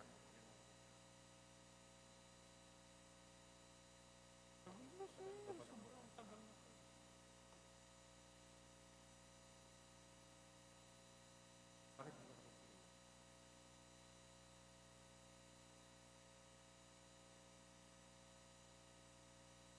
Check na lang.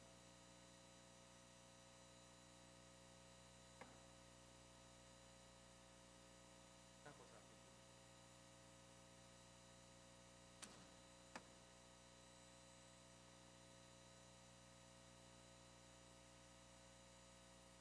Ano dito po?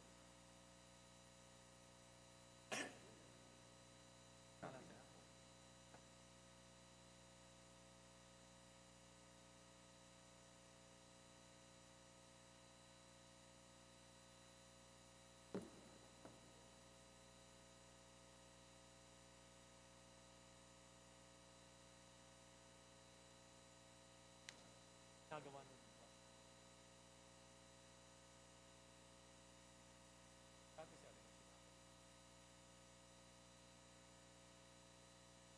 Sabi niyo rin sir, si Ma'am Iva.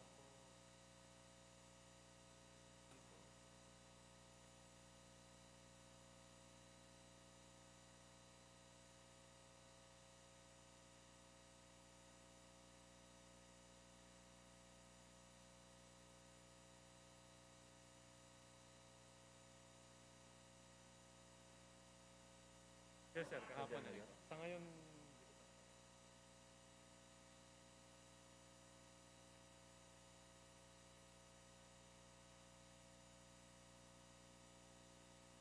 meron din.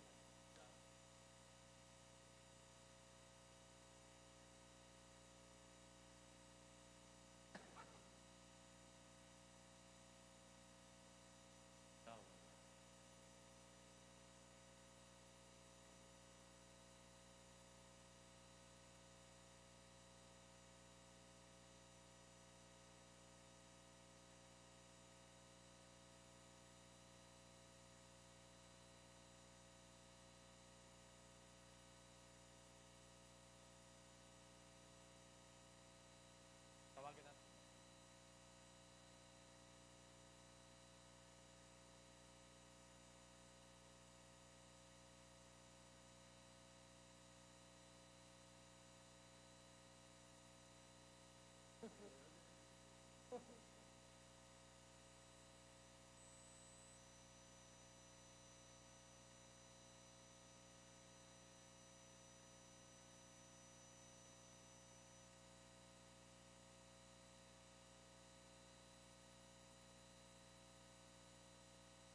Session resumed. Majority Leader. Madam Speaker, I move that we withdraw the election of Representative Emery Oano Dizon as chairperson of the Committee on Ecology made on August 1, 2022. There's a motion. Is there any objection? The chair hears none. The motion is approved. Majority Leader. Madam Speaker, on behalf of the majority, I move that we elect the following members to the various committees as follows. To the Committee on People's Participation as chairperson, Oano Dizon Emery Lollipop. To the Committee on Appropriations as members, Matsura by Dimple I, Goles Anthony Rolando Jr. T. To the Committee on Agrarian Reform, Estrella Robert Raymond M. To the Committee on Agriculture and Food as members, Ang James Jojo Jr. A, Estrella Robert Raymond M. To the Committee on Aquaculture and Fisheries Resources as members, Amatong Adrian Michael A, Acharon Loreto B. To the Committee on Basic Education and Culture as members, Plato Salvador A. To the Committee on Dangerous Drugs as members, Reyes Ray Florence T. To the Committee on Energy as member, Ang James Jojo Jr. A. To the Committee on Games and Amusement as members, Guardiola Tirso Edwin L. Revilla Brian B. Tan Joseph S. To the Committee on Health as members, Ang James Jojo Jr. A. Vargas Alfonso Baby Alin Espina Gerardo Jerryboy Jr. J. To the Committee on Interparliamentary Relations and Diplomacy as Vice Chairperson, Nava Malusil LMD. As members, Garcia Maria Angela S. Mastura by Dimple I. Adjong Zia Alonto Amatong Adrian Michael A. To the Committee on Local Government as member, Garcia Dante S. To the Committee on Mindanao Affairs, Acharon as member, Acharon Loreto B. To the Committee on Muslim Affairs as member, Adjong Zia Alonto. To the Committee on National Defense and Security as member, Guardiola Tirso Edwin L. To the Committee on Public Works and Highways as members, Espina Gerardo Jerryboy Jr. J. Galeos Edsel A. Gintu Ivan Howard A. To the Committee on Suffrage and Electoral Reforms as member, Reyes Ray Florence T. To the Committee on Sustainable Development Goals as member, Garcia Maria Angela S. To the Committee on Tourism as member, Gulias Rhea May A. To the Committee on Transportation as members, Ang James Jojo Jr. A. Estrella Robert Raymond M. To the Committee on Visayas Development as Vice Chairpersons, Nava Ma Lucille L. M.D. Chato Edgardo M. To the Committee on Ways and Means as members, Ang James Jojo Jr. A. Vargas Alfonso Baby Alin. To the Committee on Youth and Sports Development as members, Aquino Jose II S. Revilla Brian B. To the Committee on to the Special Committee on Basis Conversion as Vice Chairperson, Konghun Jefferson F. To the Special Committee on Creative Industry and Performing Arts as member, Revilla Brian B.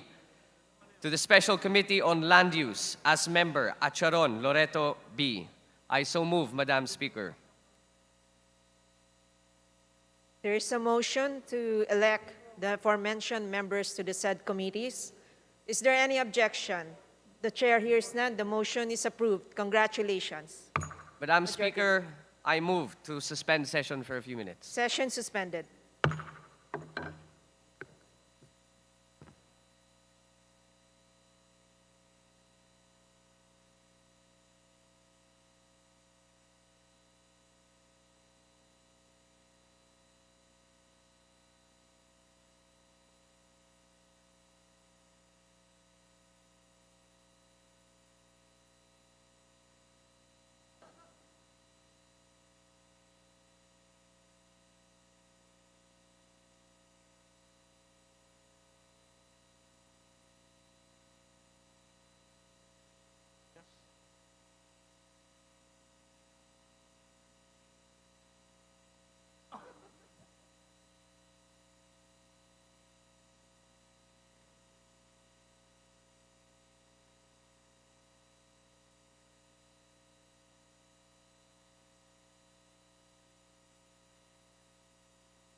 Session resumed. Majority Leader. Madam Speaker, I move for the creation of the Special Committee on Nuclear Energy with 25 members and with its jurisdiction as follows. All matters directly and principally relating to the policies and programs for the production, utilization, and conservation of nuclear energy, including the development of nuclear power infrastructures as well as interaction of other energy sources with nuclear energy as a reliable, cost-competitive, and environment-friendly energy source to ensure energy security consistent with the national interest and the state's policy of freedom from nuclear weapons. Madam Speaker, in line with the creation of the Special Committee on Nuclear Energy, I move that we amend the jurisdiction of the Committee on Energy to read as follows. All matters directly and principally relating to the exploration, development, utilization, or conservation of energy resources, including the development and utilization of alternative and renewable energy resources, and the entities involved in energy or power generation, transmission, distribution, and supply, excluding nuclear energy and its sources and infrastructures. I so move, Madam Speaker. Those who are in favor in the creation of the new Special Committee, the Nuclear Energy Special Committee, say aye. Those who are against, say nay. The ayes have it. The creation of the Nuclear Energy Special Committees hereby approved. Majority Leader. Madam Speaker, on behalf of the majority, I move to elect the following members to the various committees as follows. As chairperson, to the Special Committee on Nuclear Energy as chairperson, Cojuangco Mark O. I so move, Madam Speaker. There's a motion to elect the Honorable Mark Cojuangco as chair for the Special Committee on Nuclear Energy. Is there any objection? The chair hears none. The motion is approved. Congratulations. Yeah. Majority Leader. Madam Speaker, I move that we recognize the Honorable Gentleman Mark Cojuangco from the 2nd District of Pangasinan for a short manifestation. The Honorable Mark Cojuangco is recognized. Mr. Speaker, Madam Presiding Officer, distinguished colleagues, our people deserve cheap, clean, yet reliable electricity to be empowered in their struggle to attain a decent and happy life. Panahon na po na ang kuryente ay maalipin ng taong bayan.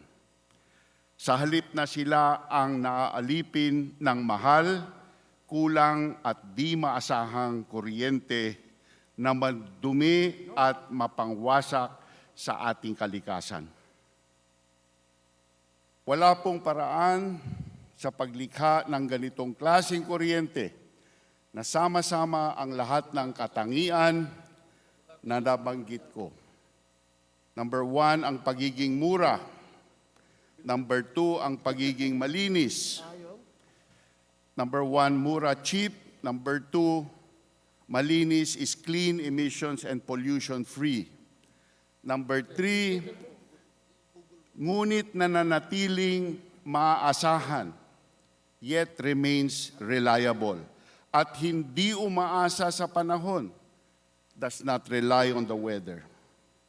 Kung hindi ang nuclear energy o ang kuryenteng nuklear. Panahon na po na ang bawat dumarating na pangangailangang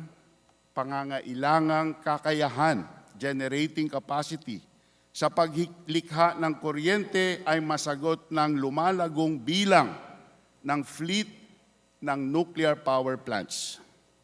Ang hamon po sa komite ay kung paano may parating sa taong bayan ang kaalaman tungkol sa kahusayan at benepisyo ng nuclear power at na maisagawa ang mga batas para mayatid ang mga nuclear power plants sa kanila.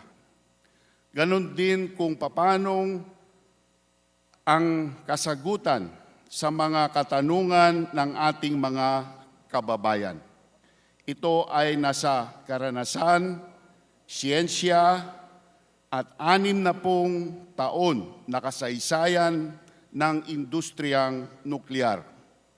At sa mga ahensya ng gobyerno at institusyong internasyonal katulad ng United Nations at ang kanyang IAEA, UNSCEAR at WHO na nakatakda ng mga siwa sa maayos at wastong pagpapatakbo nito. Ako po bilang halal na chairman ng bagong likhang Special Committee on Nuclear Energy ay nangangako na mailalabas ng committee ang lahat ng buong katotohanan tungkol sa nuclear energy at ang mahalagang parteng maaari nitong gampanan sa pagtugon ng matinding pangangailangan ng Pilipinas sa mura, malinis, ngunit maaasahang kuryente. Mr. Speaker, may kasabihan ang mga pro-nuclear sa ibang bansa. Pag may nakatayong nuclear power plant kahit saan, nagiging mas malinis ang hangin at bawas ang polusyon sa ampaman. A nuclear plant built anywhere means cleaner air and less pollution everywhere else. Maraming salamat po sa inyong lahat, aking mga kapatitigang mga kasama sa Kamara, sa tiwala na ipinagkaloob nyo sa akin para pamunuan ang isang napakahalagang komite sa Kongreso para sa ikauunlad ng ating bayan. Asahan niyo pong ibubuhos ko ang aking sipag at panahon sa pag-aaruga ng mga panukala na dadaan po sa ating komite. Mabuhay po kayong lahat, mabuhay at maging masagana ang Pilipinas. Magandang hapon po sa inyong lahat. Congratulations again, Majority Leader. Madam Speaker, this representation and the entire majority would like to congratulate because we laud the efforts of the congressman from the 2nd District of Pangasinan, namely the new chairperson for this special committee, Congressman Mark Coangco.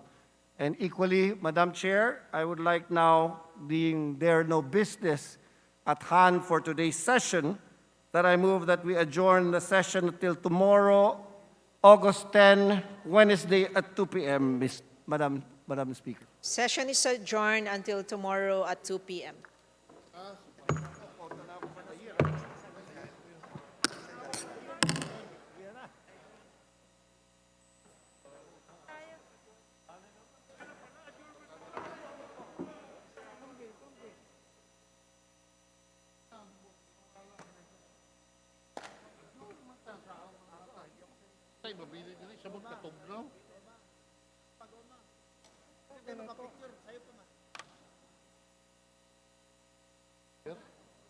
Tawagin daw na kay number.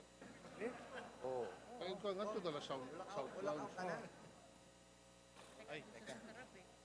Mayor Kong, ugma mustorya na pod ko.